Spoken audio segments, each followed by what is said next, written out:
Hey class, hope you're having a good day.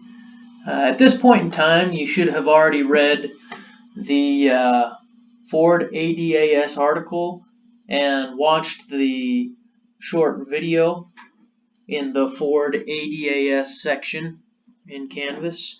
I just wanted to take a brief moment and give you a little bit more information than you may have found in those two articles.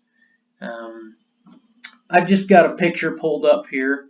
2017 F-150 Raptor. Pretty sweet truck in my opinion. I just got the picture from Motor Trend when they did their demo on this truck a few months back. But I kind of wanted to direct your attention to the front of the truck here.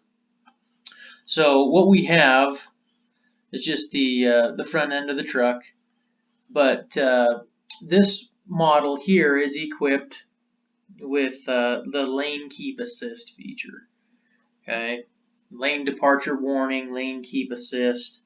All of that is tied in with this front view camera. Okay, so Ford calls it the IMPA, the image processing module. Okay, so it's got a module and it's got the camera integrated into it.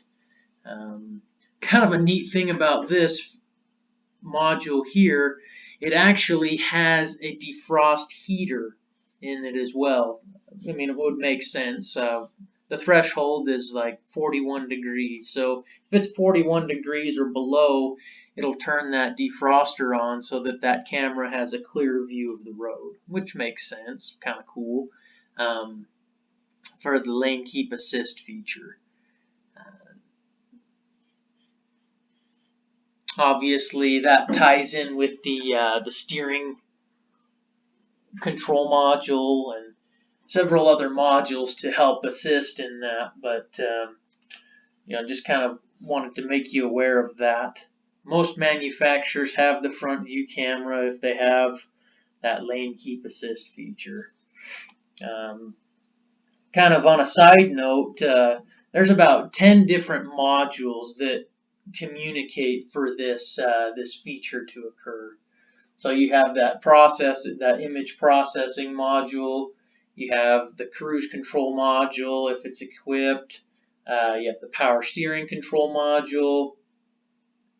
You have the restraints control module, the steering column control module. You'll have a gateway module, a trailer module. You'll have the instrument cluster, the powertrain control module, and the body control module. So in order for this to occur, we have 10 different modules that signals are being sent back and forth to. So, it just kind of goes to show that there's a lot going on, and you need to be aware of it. So as far as that sensor, that camera is concerned, that's kind of more information on that. Now, a sensor you may not be able to see right now is the radar sensor, or the cruise control module, CCM as Ford calls it.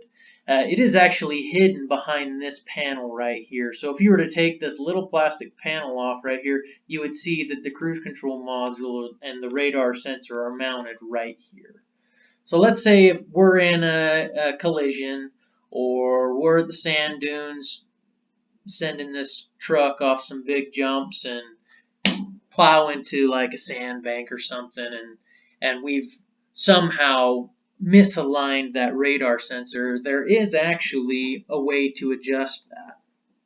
So this is adjustable in the up and down direction. So again, it's much like aiming a headlight. You'll tighten or loosen a screw or a nut on the top or bottom of that in order to get that up and down direction, and you'll use a level in conjunction with moving the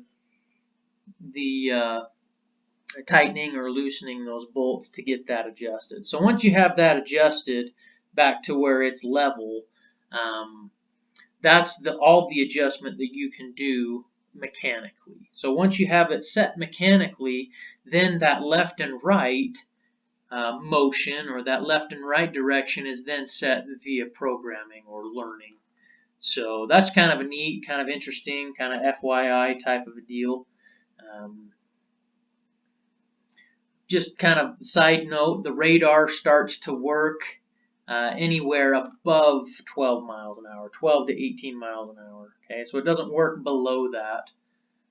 If you guys were thorough in your search of that Ford article, one of the videos posted on that page actually gives you an additional feature that we're not talking about right now, but it's kind of the stop and go feature. Anyway, as far as the radar sensor goes, that's kind of where it's located. That's how you adjust it. Plastic really doesn't bother it as far as the transmission of the radar itself. So now I'm going to talk a little bit more about the BLIS, the blind spot information system. Basically, it starts working at a speed of 5 miles an hour or greater. Okay, let me switch pictures for you here. So we're going to go to the back of the vehicle. Again, here's the tail light assembly on the driver's side, and you have an identical one on the left side.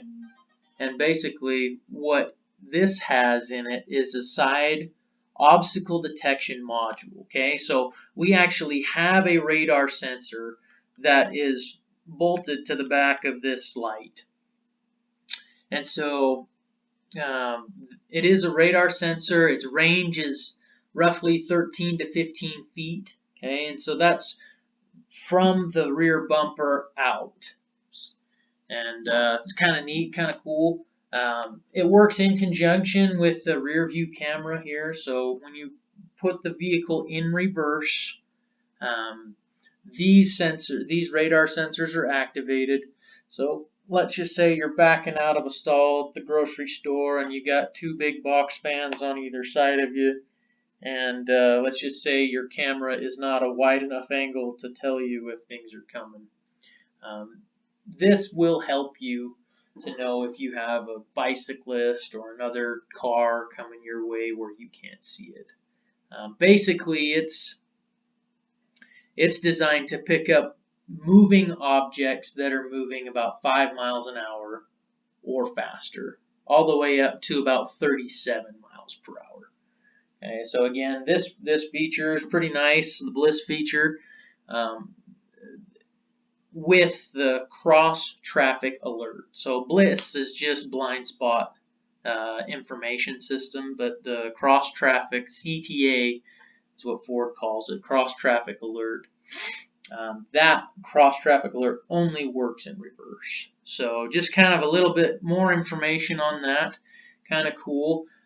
It also works with a trailer hooked up to it, but there is some information that you need to input in the vehicle in order for it to work properly. So you have to tell the vehicle what type of trailer you have, whether it's a bumper pull or a fifth wheel trailer.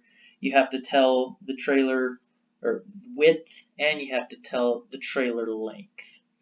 So, and just one other neat feature or neat FYI fact, it kind of compensates for a 3-foot barrier. So that from the bumper 3 feet back, they've just kind of built that as like a zone where it doesn't really matter, because they figure, well, people have a bike rack on it, or they'll have some type of storage rack. So if it's anything longer than 3 feet, you'll have to input that information into the instrument panel cluster when you connect the trailer.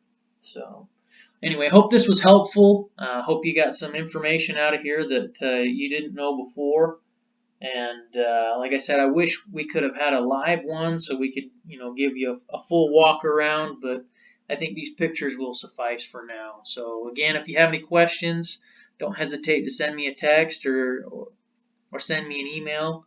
All my contact information's in the syllabus. So with that, hope you have a great day, and let me know if you have any questions.